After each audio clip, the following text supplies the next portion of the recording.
Everyone. आज हम एक बहुत ही प्यारे से एहसास के बारे में बात करेंगे। वो एहसास होता है ना कि ये तो मेरा ही होना चाहिए था, या ये ऐसा ही होना चाहिए था जैसा मैंने सोचा है।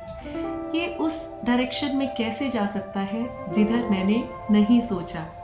मैं इसमें बहुत कंफर्टेबल थी। ये एहसास है अटैचमेंट का। अटैचमेंट किसी भी चीज़ से हो सकती है, किसी इंसान से, किसी नॉन लिविंग थिंग से। कभी चीज़ों से भी बहुत अटैचमेंट हो जाती है।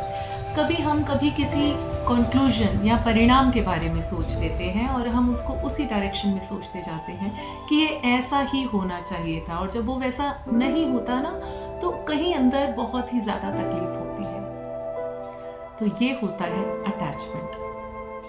अब जब ये इतना प्यारा एहसास है जो हमें जिंदा रहने का एहसास देता है, जो हमें प्यार करना सिखाता है, जो हमें किसी से प्यार से बोलना सिखाता है, उम्मीद देता है कि हमें जीना है, खुश रहना है, तो हमें इससे दूर जाने की ज़रूरत ही क्यों है? हमें आर्ट ऑफ डिटैचमेंट सीखना ही क्यों है? हम अपने कंफर्ट जोन में बहुत खुश हैं। हमें इसी तरह से इसी कॉटन के अंदर रैप्ड रहना है। आज मैं आपको बताऊंगी कि आर्ट ऑफ डिटैचमेंट आखिर सीखना क्यों है। ये जो हम हमेशा अपने कंफर्ट जोन में रहते हैं ना, कि ये जो होना था ये ऐसा ही होना था, ये इंसान मेरा इसी तरह से होना था, इसको ऐसे ही करना चाहिए था। ये जो हमारी अटैचमेंट है ना, ये हमारे मेंटल पीस की सबसे बड़ी दुश्मन है। जब हम एक ही डायरेक्शन में सोचते जाते हैं, एक ही तरह से सोचते जाते हैं, तो हमारे दिमाग में फॉग बनने लग जाता है, जिससे कि हमारा जो मेंटल पीस है वो बहुत डिस्टर्ब होता है। और जब मेंटल पीस डिस्टर्ब होता है तो ऑब्वियसली हमारी फिजिकल हेल्थ पर भी उसका इम्पैक्ट उतना ही पड़ता है। अब दूसरी चीज क्या है, जब हमारा मेंटल पीस जो है वो डिस्टर्ब रहेगा, फिजिकल हेल्थ डिस्टर्ब रहेगी, तो हमारा विजन भी कहीं ना कहीं ब्लॉक होगा। हमें वो जो अंधेरे के अंदर एक छोटी सी रोशनी की किरण होती है ना, कि यहाँ ये जो रास्ता है ये हमारा हैप्पीनेस का रास्ता हो सकता है, या ये जो बिंदु है ये मुझसे मिला सकता है, वो रास्ता ही हम मिस कर देते हैं क्योंकि हम उसे देख ही नहीं पाते, या कहीं तो हम उसे देखना ही नहीं चाहते। तो पहला कारण क्या हुआ डिटैचमेंट सीखने का? मेंटल पीस, हमारी मेंटल हेल्थ को ठीक रखना।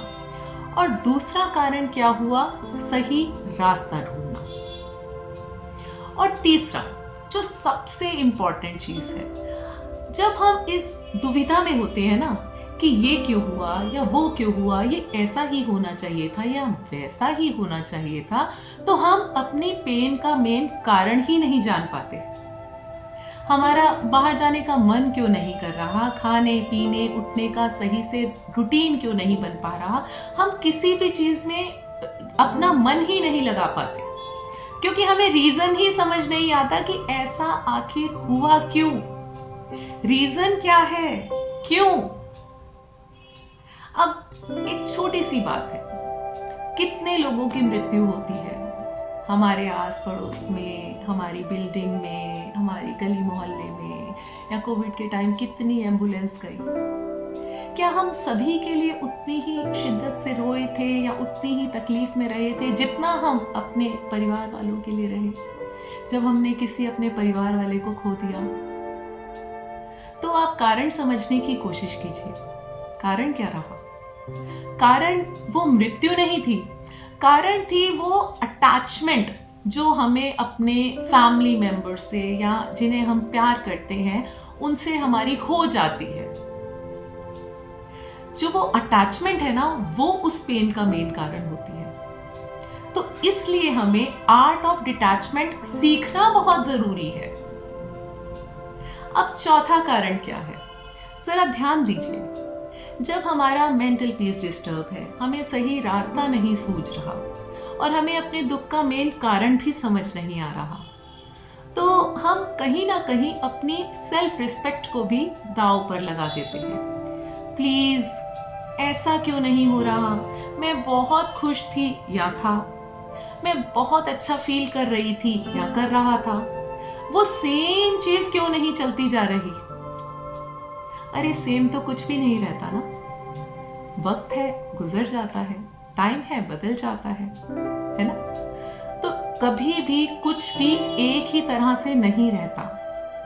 अगर हम उसी अटैचमेंट में रहते हैं ना, तो हम कहीं ना कहीं अपनी सेल्फ रिस्पेक्ट भी दांव पर लगा देते हैं। हम गिड़गिड़ाना शुरू कर देते हैं कि हमें वो चीज पानी है जो कि हमारी है ही नहीं, जिससे उम्मीद लगाना हमारी कहीं ना कहीं कहे तो बेवकूफी कहलाएगी।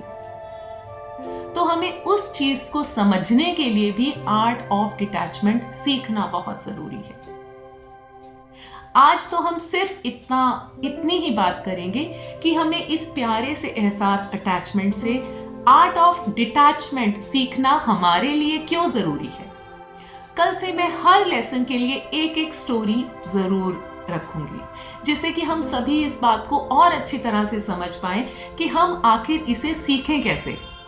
जिसे हम आर्ट कह रहे हैं, कला कह रहे हैं, उसमें तो बहुत मेहनत लगती है भाई। एक कला को सीखने के लिए हमें जी जान लगानी पड़ती है, प्रैक्टिस करनी पड़ती है, डेली उसके बारे में सोचना पड़ता है, नए नए तरीके सोचने पड़ते हैं। कुछ मुझे समझ में आया, मैंने आपके साथ शेयर किया, कुछ आपको समझ में आए, आप सबके साथ साझा कीजिए। इससे क्या होगा ना, हम एक चेन बनाकर एक दूसरे को हेल्प कर पाएंगे। तो मैंने 4 कारणों के बारे में बात करी है।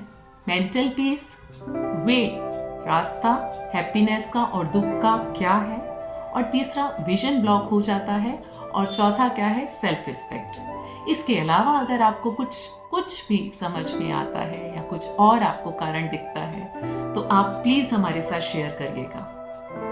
तो चलिए, खुश रहते हैं, हंसते हैं, मुस्कुराते हैं, क्योंकि अटैचमेंट अपनी जगह है, प्यार, उम्मीदें सब अपनी जगह है, और खुद आप अपनी एक और जगह है।